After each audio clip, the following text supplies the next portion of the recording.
Hi అండి, అందరికీ నమస్కారం. నేను మీ సర్తా. Welcome back to S2 universe. ఇవాళ మన స్పెషల్ టేస్టీ రెసిపీ వచ్చి టమాటో కర్రీ. ఇది సాధారణంగా చేసుకునే టమాటో కర్రీ అయినా కొన్ని పొరపాట్లు చేస్తే అస్సలు బాగోదు. నేను చెప్పే పద్ధతిలో చేసి చూడండి, చాలా అద్భుతంగా ఉంటుంది. ఇలా చేసిన టమాటో కర్రీ వేడివేడి అన్నంలోకి కానీ, చపాతీలోకి కానీ, పూరీలోకి కానీ, ఈవెన్ బ్రేక్ఫాస్ట్లో కానీ చాలా బాగుంటుంది. ఎంతో అద్భుతంగా ఉండే టమాటో కర్రీని ఎలా తయారు చేయాలో చూసేద్దామా? టమాటో కర్రీకి కావలసిన పదార్థాలు: చిన్న ముక్కలుగా కట్ చేసుకున్న 4 ఆనియన్స్, 2 పచ్చిమిర్చి చీలికలు, కొంచెం అల్లం వెల్లిపాయ పేస్ట్, కొంచెం కొత్తిమీర, చిన్న ముక్కలుగా కట్ చేసుకున్న 4 టమాటాలు, కొంచెం కరివేపాకు. తర్వాత స్టవ్ వెలిగించుకొని ఒక కడాయి పెట్టుకొని, కడాయి కొంచెం హీట్ ఎక్కిన తర్వాత 3 టేబుల్ స్పూన్ ఆయిల్ వేసుకోవాలి. ఆయిల్ కొంచెం హీట్ ఎక్కిన తర్వాత 1/2 టీ స్పూన్ ఆవాలు,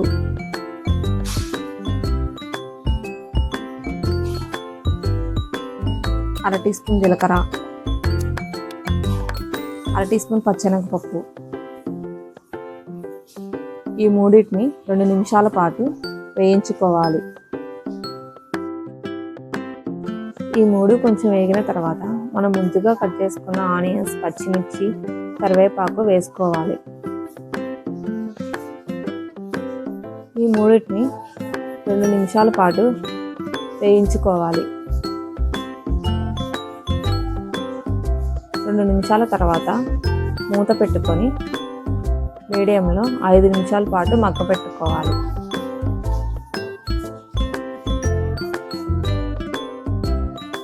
5 నిమిషాలు అయిపోయిందండి. మగ్గాయో లేదో చూద్దాం రండి. ఆనియన్స్ బాగా మగ్గిపోయాయండి. మనం ముందుగా తీసుకున్న అల్లం వెల్లిపాయ పేస్ట్ పచ్చివాసన పోయేంత వరకు 5 నిమిషాల పాటు వేయించుకోవాలి.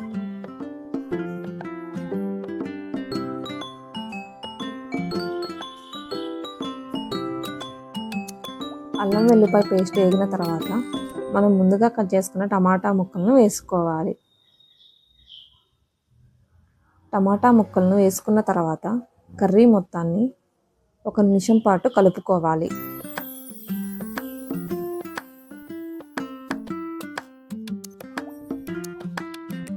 ఒక నిమిషం పాటు కలుపుకున్న తర్వాత మరో 5 నిమిషాల పాటు మూత పెట్టుకొని ఉడికించుకోవాలి.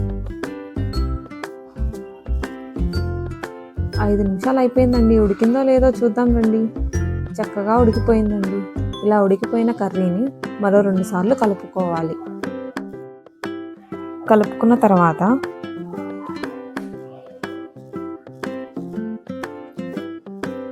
1 టీ స్పూన్ పసుపు, 1 టీ స్పూన్ ధనియాల పొడి, 1.5 టీ స్పూన్ కారం, టేస్ట్కి తగినంత ఉప్పు వేసుకొని కలుపుకోవాలి.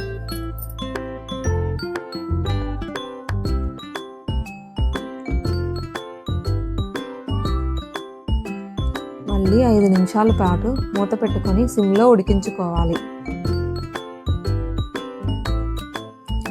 5 నిమిషాల తర్వాత మూత తీసుకొని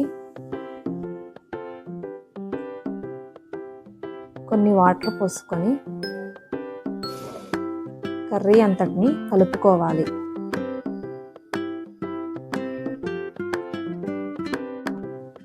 ఇలా కలుపుకున్న తర్వాత మరో 5 నిమిషాల పాటు మూత పెట్టుకొని సిమ్లో ఉడికించుకోవాలి. 5 నిమిషాల తర్వాత మూత తీసుకొని మనం ముందుగా కట్ చేసి పెట్టుకున్న కొత్తిమీర వేసుకోవాలి. ఇంతే అండి, ఎంతో టేస్టీగా ఉండే టమాటా కర్రీ అయిపోయింది. మీరు తప్పకుండా ట్రై చేసి ఎలా ఉందో నాకు కామెంట్ చేయండి. సో ఫ్రెండ్స్, సింపుల్గా చేసే ఈ టమాటా కర్రీ మీకు కానీ నచ్చితే నాకు లైక్ చేసి సబ్స్క్రైబ్ చేసుకోండి.